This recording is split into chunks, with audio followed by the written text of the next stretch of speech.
Hai, selamat malam semuanya gitu ya.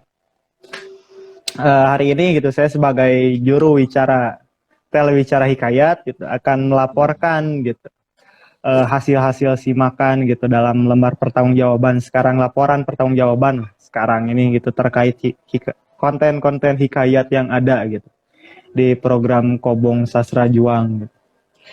Untuk program Hikayat yang akan dilaporkan mungkin ada 5 hikayat gitu totalnya yang sudah tayang gitu.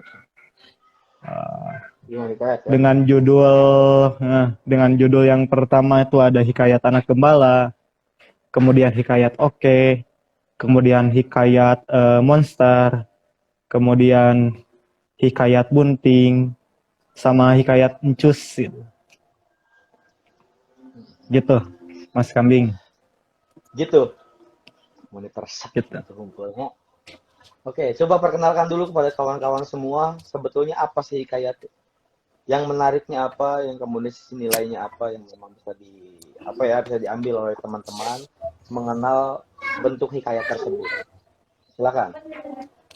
Nah, kalau tentang hikayat gitu, tentang bentuk hikayat, seperti yang kita tahu mungkin ya, kawan-kawan juga yang menyaksikan juga atau yang mengikuti channel YouTube-nya Kobong Sastra Juang gitu pasti tahu kalau bentuk hikayat di Kobong Sastra Juang ini jelas berbeda gitu dengan hikayat secara umumnya gitu, secara kesastraan di sastra gitu. Dalam bentuknya sangat berbeda gitu. Tidak ada tentang keajaiban-keajaiban, tapi pembahasannya hanya pembedahan kata gitu.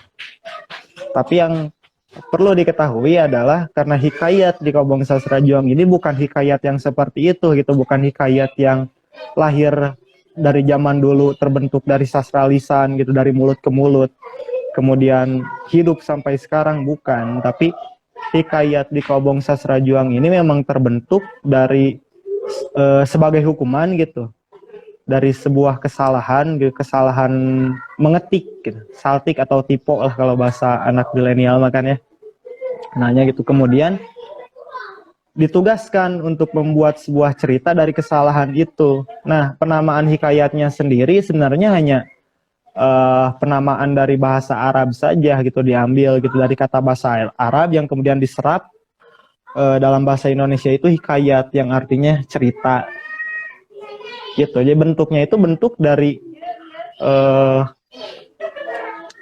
pengkajian kata yang salah sebenarnya. Dari kata yang salah. Jadi kalau dulu gitu, sejarahnya dulu ada program gitu, program yang dibentuk sebelum Kobong Sastra Juang, namanya itu ada OTB gitu, organisasi tanpa bentuk bernama Kolong Langit gitu, yang punya programnya itu kegiatannya menulis. Nah, dari kesalahan satu kata dalam tulisan biasanya jadilah bentuk hikayat sebagai hukumannya gitu.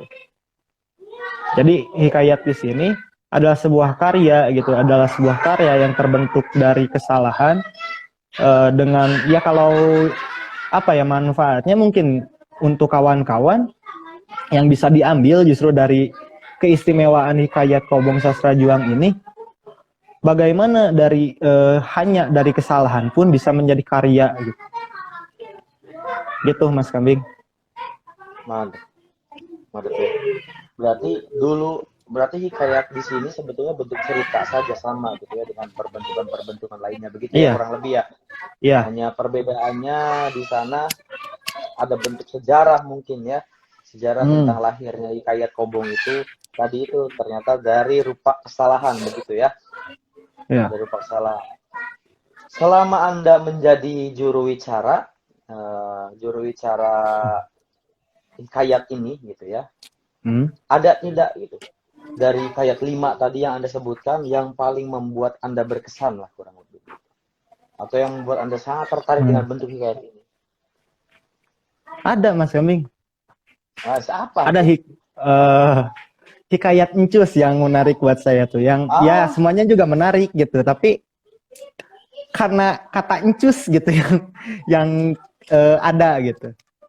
Jadi kalau yang selama ini gitu, kalau pengalaman pribadi pun yang saya tahu gitu ya, ketika ada orang lain mengatakan encus atau ya berkata encus gitu, mendengar tentang kata encus, selalu ada konotasi gitu yang terlintas itu negatif lah, bukan negatif atau kurang baik gitu. Jadi ketika mendengar kata encus, seolah-olah pikiran kita itu wah apanya apalah cucus yang kayak gitulah ya. Ya kawan-kawan juga diharapkan tahu lah tentang itu supaya tidak perlu Enggak. menjelaskan gitu. Enggak Ya ngerti sih. terkadang ketika dulu gitu kalau saya pribadi termasuk beberapa kawan juga ketika mengenal kata encus itu menganggapnya itu adalah candaan gitu.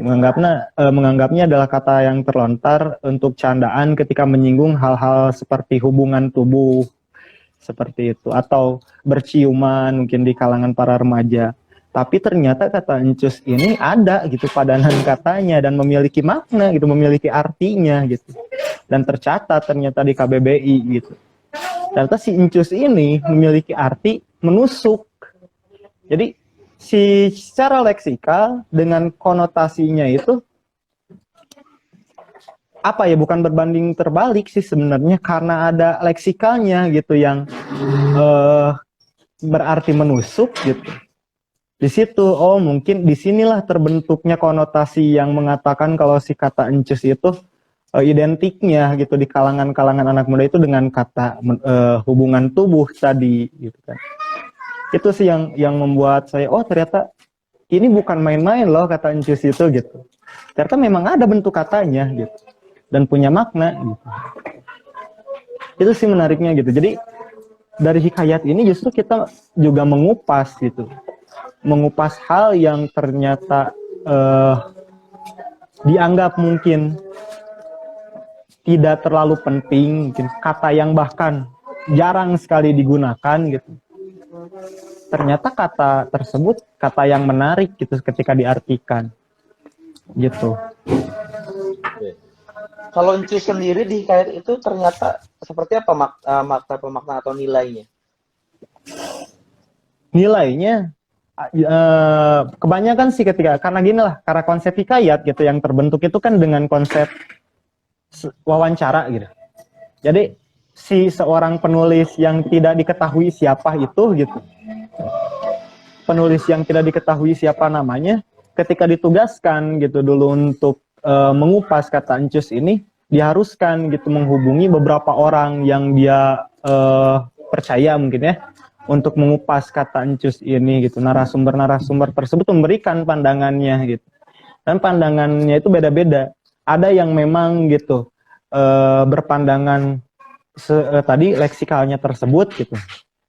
Berpandangan tentang leksikal tersebut yang mengatakan kata encus ini adalah artinya menusuk. Ada juga gitu yang berpikiran kalau kata encus ini artinya mengajak ayo pergi cus lah gitu, capcus gitu. Ada juga gitu yang mengatakan kalau si kata encus ini kalimat alay, bukan kalimat kata alay kalangan remaja gitu. Seperti itu sih. Jadi pandangannya seimbang sih gitu. Ada yang mengatakan kalau menusuk dan juga secara leksikal dan juga secara konotasi itu ada gitu berimbang. Jadi mereka ada yang memberikan pandangan sesuai dengan pengalamannya gitu, ada juga dengan intelektualnya gitu.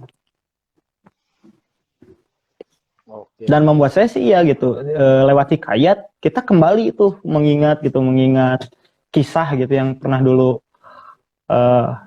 dilewati mungkin ya lewat kata tersebut gitu.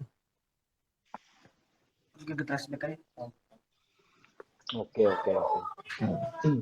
Dan menurut rekan Embel ini seberapa keren nih program hikayat ini atau bentuk hikayat ini sampai akhirnya harus tetap kita adakan atau sudah kita lupakan saja gitu?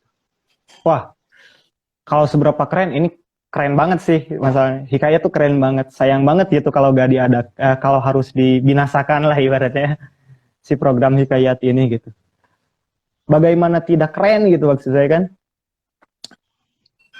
Toh dalam hikayat gitu, selain orang-orang mendapatkan kembali ingatannya gitu secara batin gitu, secara pengalaman, bahkan intelektual pun dapat gitu. Yang dikupasnya kan itu bukan dikupas tapi dikemasnya gitu secara apa ya, menarik sekali gitu dengan cara bercerita. Bahkan orang-orang yang melihat program ini pasti langsung paham gitu. Saya yakin langsung paham gitu tentang pembedahan kata yang dilakukan dalam program Hikayat gitu. Keren banget sih gitu. Jadi harus tetap ada ya. Harus tetap ada. Hikayat harus tetap ada. Kalau hikayat sebetulnya dinikmati hanya kita dalam circle atau lingkaran kita saja, atau sebetulnya mampu dinikmati oleh orang di luar kita gitu. Pasti mampu. Humble. Pasti mampu. Untuk dinikmati orang di luar circle kita pasti mampu gitu. Toh hikayat ini sebenarnya apa ya, bentuk umum kok gitu. Hanya saja memang diambil dari kesalahan dari circle kita gitu. Karena memang kita menjadikan bahannya itu yang terdekat gitu. Tidak mencari bahan yang lain. Ketika ada karya yang dekat gitu dari circle kita, kenapa tidak gitu untuk diperkenalkan gitu. Tapi untuk isinya jelas umum gitu. Mengkaji tentang sebuah kata gitu. Ada yang secara bahasa kan tadi, ada secara pengalaman, itu sangat-sangat keren lah buat saya gitu. Dan orang-orang juga tadi karena dengan bentuknya yang seperti itu, dengan bentuknya yang bernarasi gitu, pasti gitu orang lain pasti bisa menikmatinya dengan mudah gitu. Mas Kambing ini tadi ada ya komentar pengen disapa, cina. Ya Bom, sehat Bom. Sok sapa dulu. Yuk. Oke. Kalau tadi hikayatnya harus tidak dibinasakan atau tetap dipertahankan, kalau juirnya gimana kira-kira? Kalau juirnya perlu dibinasakan karena tak bermanfaat atau harus tetap ada nih si juir hikayat ya, terlepas orangnya siapa gitu ya maksudnya, tapi si juirnya ini, konsep juir di sini menurut rekan Embel di sini gitu ya, sejauh mana sih, sejauh mana daya fungsi atau daya gunanya?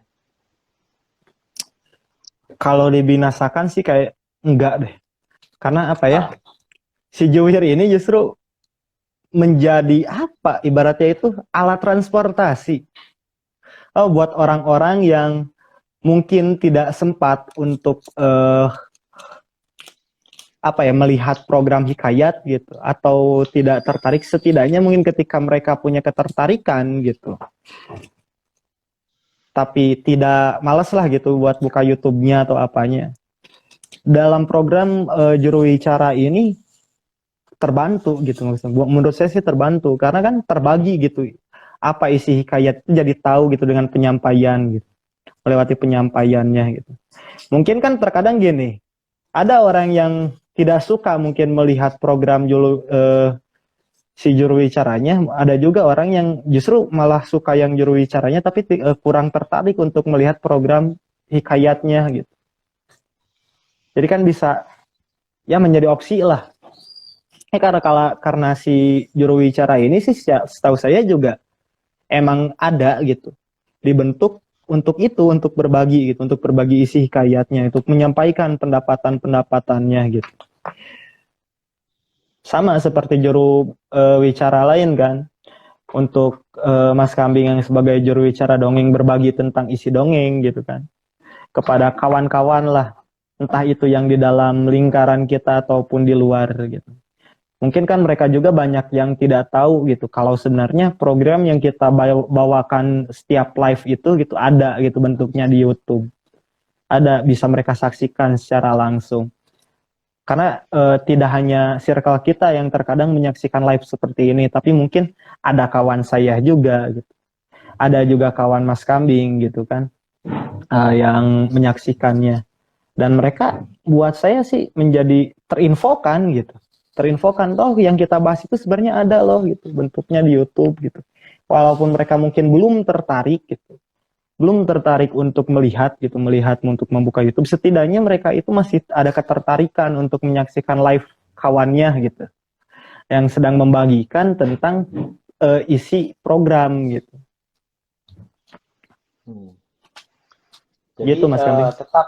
tetap berdaya guna lah ya si telewicara berdaya ini ya, guna. yang diwakili oleh wicara. Di telewicara itu siapa pelawanmu? Rendra, Membahas tentang kesaksian. kesaksian ya. Mm. Artinya fokus sebenarnya orang yang Anda bagi adalah Rendra ya. Fokus sih iya gitu. Tapi emang ditujukannya tidak hanya untuk Mas Rendra gitu. Emang kita juga setiap eh, live bareng gitu. Saya sama Rendra live bareng emang ditujukan selalu pada teman-teman aja yang hadir gitu. Siapapun gitu yang tertarik gitu. Maka ini yang bisa kita berikan gitu. Bentuk itu yang bisa kita berikan.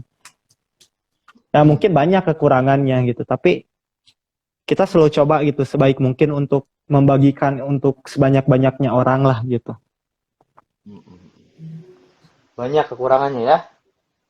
Banyak sih kalau kekurangannya. Ya.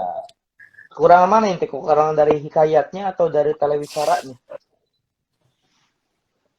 Para juru bicaranya sih, bukan masalah program telewicaranya, bukan masalah program hikayatnya. Toh kalau program-programnya sebenarnya udah keren banget gitu. Bentuk dari apalagi kalau program hikayatnya gitu. Buat saya itu keren banget gitu. Esti kan yang bawain yang selalu membacakan hikayatnya gitu. Dengan gaya dia gitu yang benar-benar seperti penyiar radio lah dia bawanya gitu. Menarik gitu. Bahkan dia mencoba sebaik mungkin komunikatif terhadap audiensnya gitu. Walaupun ketika rekaman kan sebenarnya siapa yang mendengarkan gitu. Tapi selalu dengan ceria gitu. Bahkan kemasannya pun buat saya menarik gitu. Untuk si hikayatnya kemasannya menarik. Tidak hanya berisikan tentang dengan rekaman audionya, tapi ada teksnya juga gitu.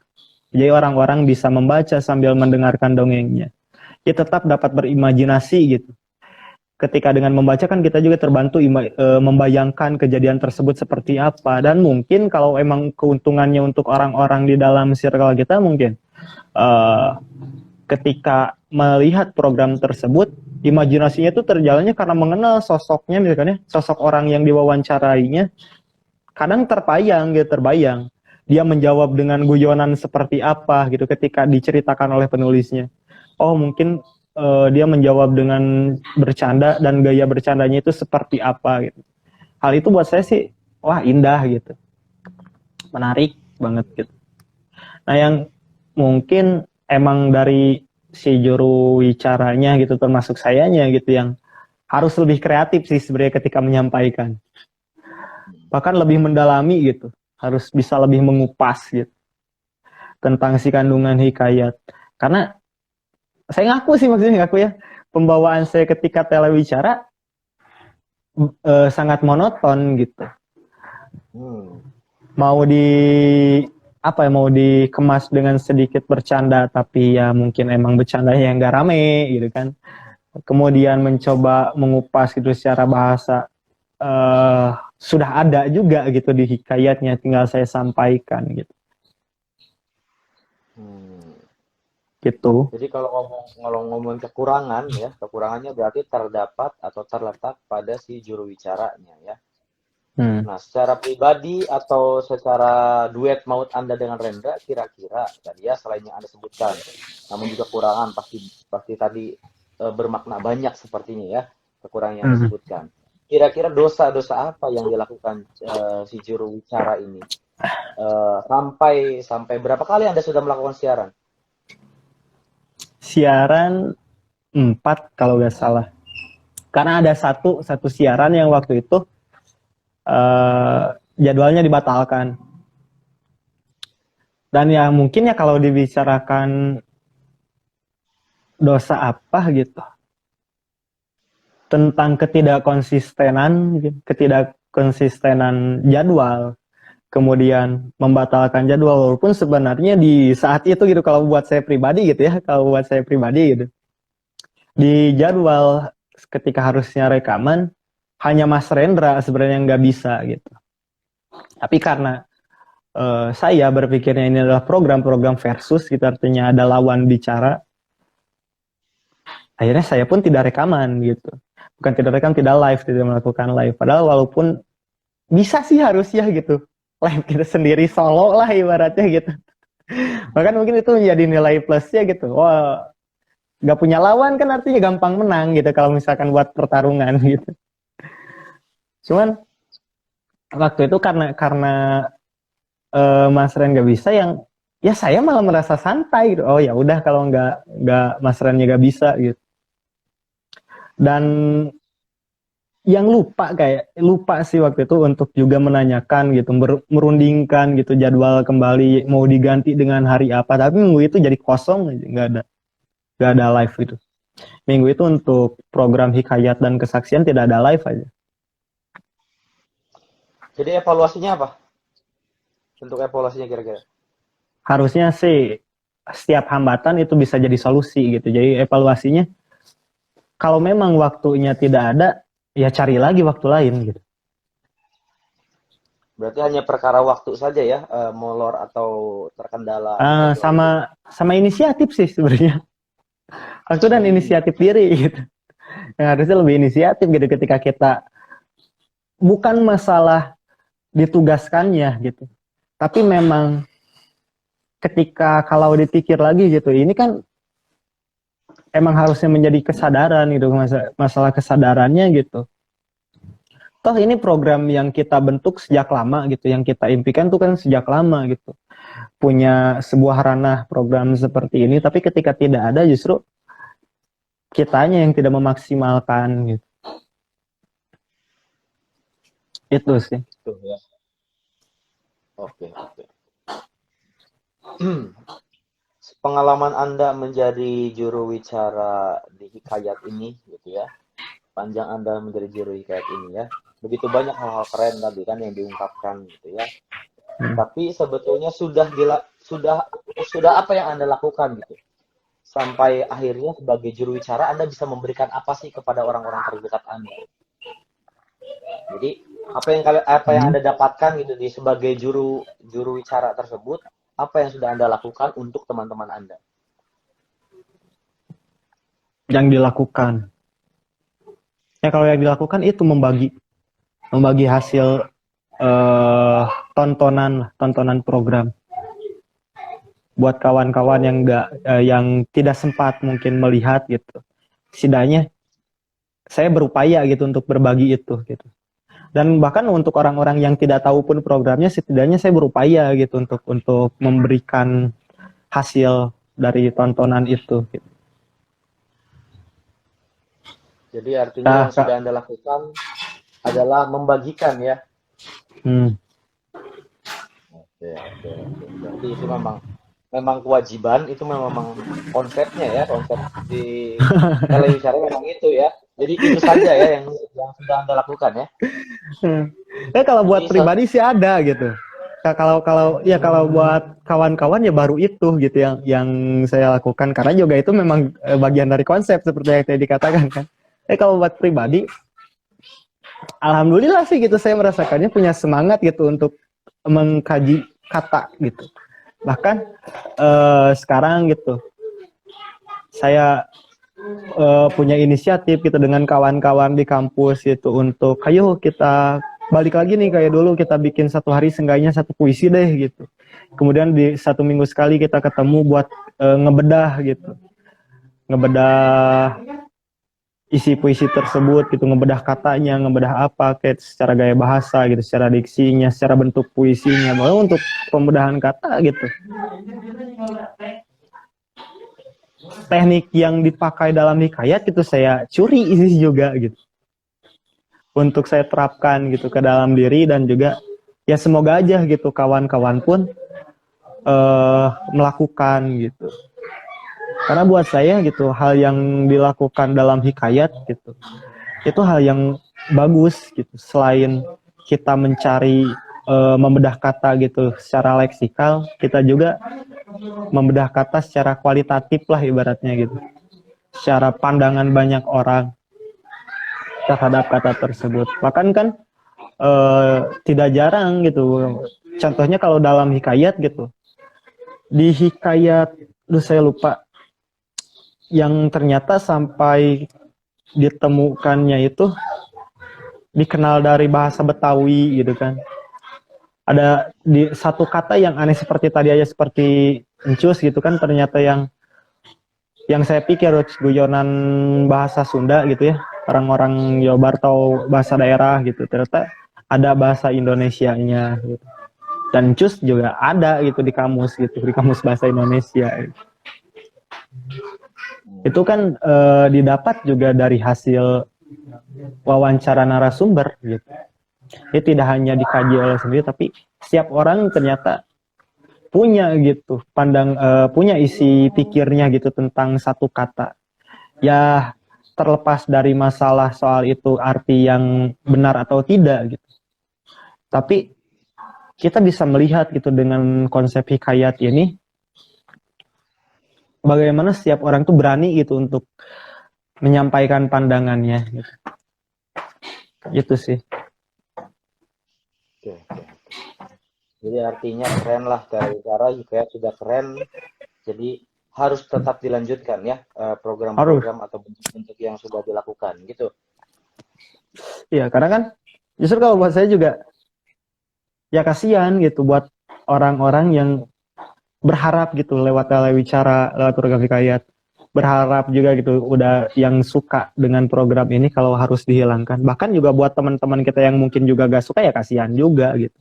Kalau gak seenggaknya kalau mereka nggak sengaja dengar kan, contoh misalkan ada Mas Kambing sedang live dengan Jaya, kemudian saya mendengarkan ada teman-teman yang kurang tertarik karena mungkin saya mendengarkannya gitu di ruang umum. Mereka juga kan walaupun sadar tidak sadar, suka tidak suka, tapi terbagi. Dan saya yakin buat mereka juga, buat orang yang tidak suka pun jadi manfaat gitu. Karena mereka mendapatkan sesuatu gitu. Mereka mendapatkan sesuatu gitu tentang pembedahan itu yang mungkin juga mereka asalnya tidak tahu menjadi tahu gitu.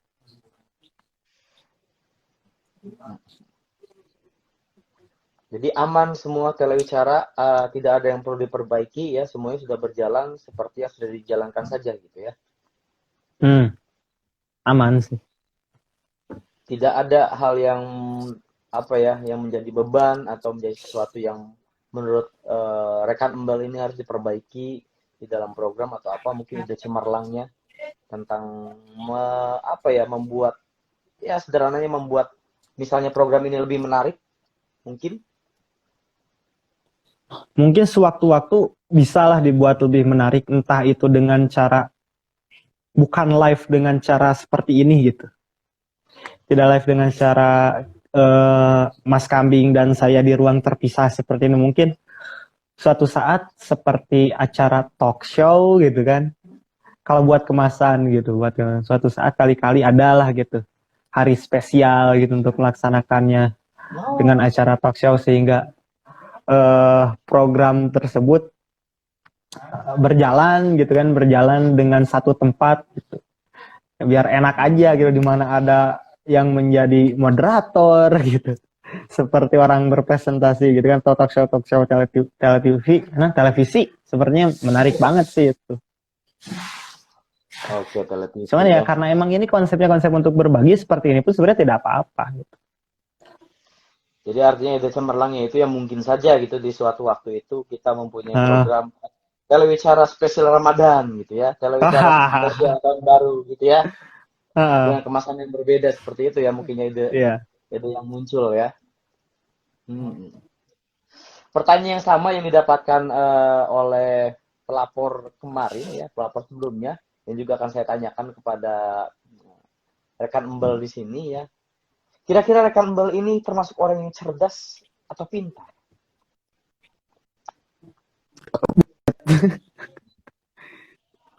Cerdas atau pintar? Agak ngelek nih ya. Kalau saya sebentar dulu. Apa ya? Tapi kalau misalkan sepengalaman ya, sepengetahuan saya lah tentang kata cerdas dan pintar mungkin. Kalau masalah kata pintar yang saya kenal maka akademis gitu. Ketika saya mendengar kata pintar mungkin yang lebih saya tahu itu tentang hal akademis, dari nilai-nilai pelajaran yang bagus mungkin seperti itu. Dan kalau berbicara soal pintar, kayaknya saya bukan orang yang tergolong orang pintar gitu, secara akademis gitu. Toh gitu, emang nilai saya juga buruk gitu. Di kampus nilai akademis juga buruk gitu. Dukun Tapi orang pintar. nah, tadi Mas Eko tuh berkomentar tentang pintar, ya bahkan dukun juga orang pintar seperti yang bisa melakukan hal seperti itu gitu. Tapi untuk disebut cerdas juga saya sih sebenarnya gak tahu gitu, tapi ya berharap saya orang yang cerdas gitu.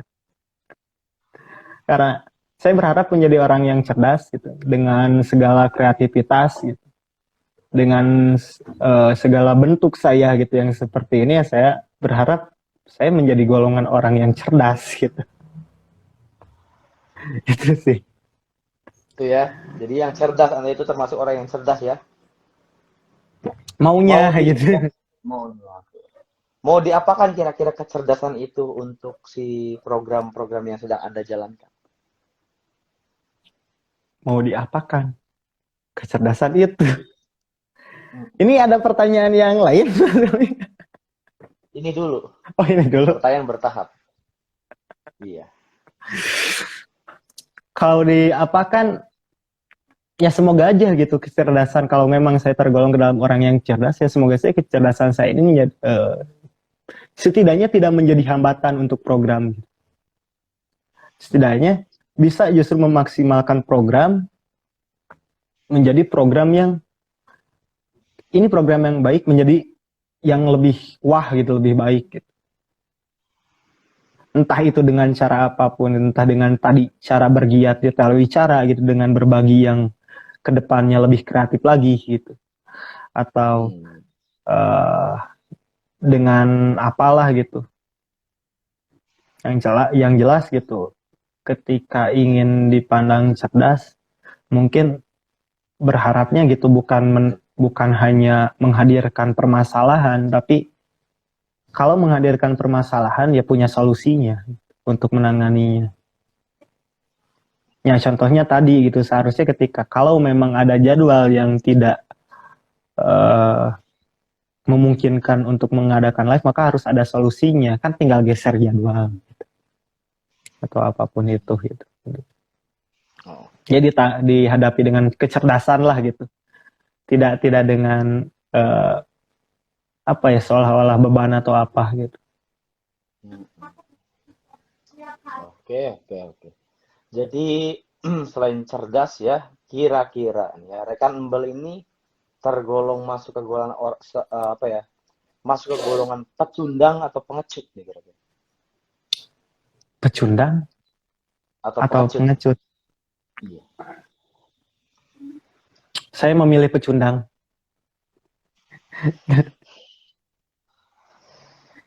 Memilih pecundang gitu. Karena kalau ketika menjadi pecundang, setidaknya saya sudah melakukan itu. Sudah melakukan hal yang harus saya lakukan gitu. Walaupun hal itu dipandang buruk gitu dan menjadi ya seperti layaknya pecundang lah gitu. Setidaknya tidak menjadi pengecut gitu. Kalau pengecut kan kesannya lari gitu. Tidak bertanggung jawab. Setidaknya pecundang masih memiliki tanggung jawab.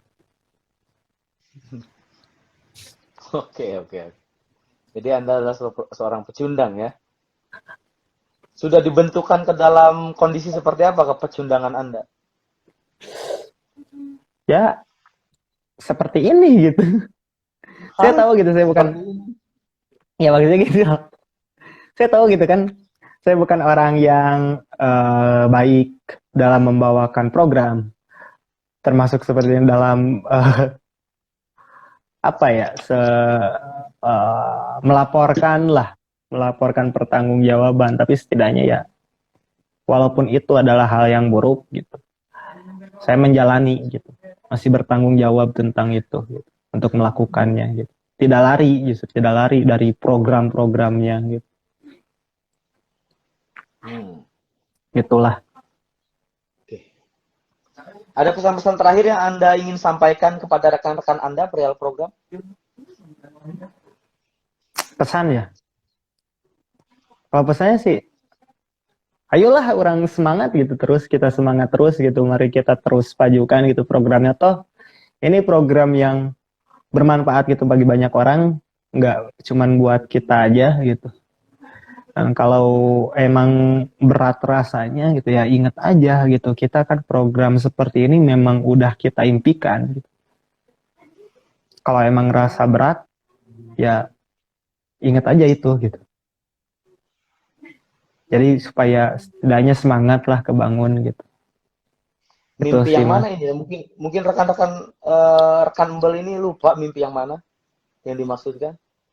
Ya kalau dulu kan kita sering membahas gitu menjadi apa ya, punya lah sebuah hal gitu yang bisa gitu diberikan kepada banyak orang gitu.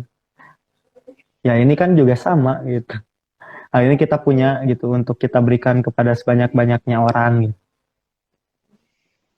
Menjadi manfaat lah gitu ibaratnya. Gitu. Gitu ya. Mas. Oke. Mudah-mudahan ini jadi bekal Anda masuk surga gitu ya salah satunya ya. Amin. Masuk surga nggak kira-kira? Pengennya gitu. Pengennya. Tapi belum bisa meyakinkan sih untuk masuk surga karena saya belum punya kenalan orang dalam di sana gitu. Hingga pastinya nggak akan mudah gitu. Oke, kurang ajar juga Anda ya. Surga pakai orang dalam ya. Oke, Jalan pintas. siap, siap, siap. Jadi saya mengambil sebetulnya dari apa yang Anda sampaikan, gitu, apa yang rekan Embel ini sampaikan, perihal yang dilakukan adalah suatu nilai gitu. Jadi jangan berhenti untuk nilai tersebut kan itu ya yang ingin disampaikan sebetulnya gitu. Dan ingin saya ungkapkan juga sebetulnya ya jangan berhenti juga untuk kemudian membaca. Karena bahan bacaan sudah banyak gitu. Apa-apapun kemudian bisa dinikmati dan tentu saja gitu setiap hal itu punya nilainya tersebut. Jadi kalau rekan Bel ini sedang berusaha terus membagikan nilai-nilai, ya sudah barang tentu juga gitu. Rekan Bel sendiri punya nilainya dulu. Gitu. Artinya apa yang ingin kita bagikan gitu. Ketika kita tidak punya itu. Gitu. Sama halnya rekan Bel berusaha membahagiakan orang lain, tapi dirinya sendiri belum dalam keadaan bahagia. Tentu saja susah. Apa yang Anda akan bagikan soal kebahagiaan? Kan begitu ya. Sama halnya dengan ini, Iya. artinya gitu, tanggung jawab besar sebetulnya untuk membagikan apa yang Anda dapatkan dari kaya tersebut. Gitu. Dan Anda kan berpikir kalau apa ya nilai yang ingin dibagikan, ya tentu saja gitu. Artinya ya lebih dulu gitu rekan Embel sendiri yang punya nilai itu gitu. Lantas baru bisa dibagikan kan. Tidak mungkin kita tidak punya sesuatu kemudian kita ingin membagikan kan jadi hal yang mustahil juga seperti itu. Sebetulnya yang harus kemudian dilakukan begitu ya. Begitu enggak? Begitu.